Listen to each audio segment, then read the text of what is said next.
নমস্কার, আমি অনামিকা। আজ আপনাদের সাথে শেয়ার করব কলকাতা স্টাইল আলুর দমের রেসিপি। তাহলে চলুন রেসিপিটা দেখে নেওয়া যাক। রেসিপির জন্য কিছুটা আমরা শুকনো খোলায় গোটা গরম মশলা ভেজে নেব, ভেজে ভালো করে গুঁড়ো করে নেব। আর বাজার থেকে নতুন আলু এনেছি। এই সময় নতুন আলু পাওয়া যায়, ছোট ছোট দেখে, গোটা গোটা দেখে আমরা কিছুটা বেছে নিয়ে ভালো করে ছুলে ধুয়ে নেব। এরপর কড়াইতে তেল গরম বসিয়ে একে একে আলুগুলো দিয়ে ভালো করে ভেজে নেব। তেলের মধ্যে সম্পূর্ণ আলুটা যেন সেদ্ধ হয়ে যায়। আলুটা সেদ্ধ হয়ে লাল লাল করে ভাজা হয়ে গেলে একটা পাত্রে নামিয়ে রাখবো। এরপর গ্রেভির জন্য পেঁয়াজ, রসুন, আদা, টমেটো ও ধনেপাতা নিয়ে নেব।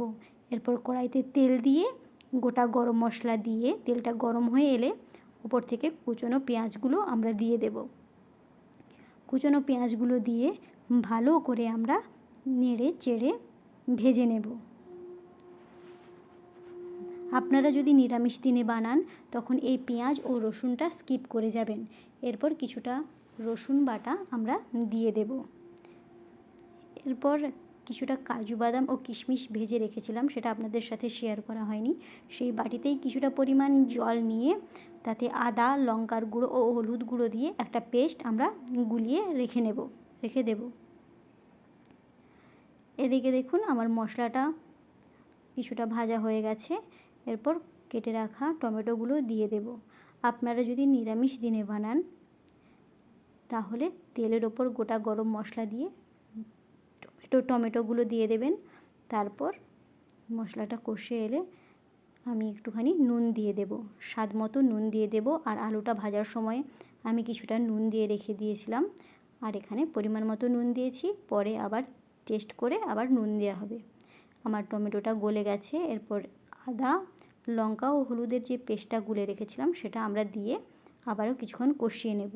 কষানো হয়ে গেলে ওপর থেকে কিছুটা কাশ্মীরি লাল লঙ্কার গুঁড়ো দিয়ে আবারও কিছুক্ষণ কষিয়ে নেব। ঝালটা আপনারা স্বাদ মতো দেবেন।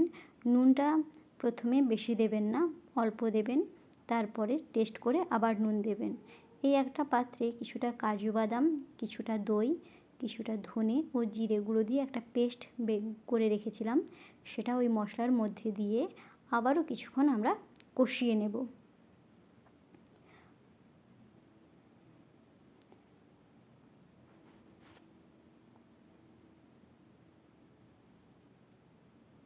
মশলাটা কষিয়ে নেব ভালো করে। আর মশলাটা, দইটা দেওয়ার সময় সবসময় মনে রাখবেন গ্যাসের আঁচটা লো করে রাখার জন্য।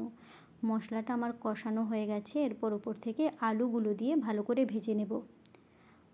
এই আলুর দমের সাথে লুচি খুব ভালো যায়, লুচি কিংবা পরোটা। এই শীতকালে প্রায় বাঙালির বাড়িতেই লুচি, রবিবার দিন এই আলুর দমটা হয়। আপনারা বাড়িতে অবশ্যই ট্রাই করবেন। এরপর ওপর থেকে কিছুটা গরম মশলা দিয়ে আবারও কিছুক্ষণ আমরা কষিয়ে নেব। দেখুন আমার মশলাটা কষানো হয়ে গেছে। এরপর ওপর থেকে পরিমাণ মতো জল দিয়ে ভালো করে আলু ও মশলাটা জলের সাথে মিশিয়ে নেব। নিরামিষ দিনে বানালে পেঁয়াজ ও রসুনটা স্কিপ করে যাবেন। দেখুন আমার মশলার সাথে আলুর জল আর আলুটা মেশানো হয়ে গেছে। এরপর ওপর থেকে আমি যে ভেজে রাখা গোটা গরম মশলাগুলো দিয়ে দেব। আর কিছুটা কাজু ও কিশমিশ ভেজে রেখেছিলাম সেটাও দিয়ে দেব। আর ধনেপাতা দিয়ে নামিয়ে নেব। এরপর একটা পাত্রে ঘি ও ওপর থেকে গরম মশলা দিয়েই গরম গরম সার্ভ করুন রবিবার স্পেশাল আলুর দমের রেসিপি। বাড়িতে অবশ্যই ট্রাই করবেন, কেমন হয়েছে জানাবেন। ধন্যবাদ।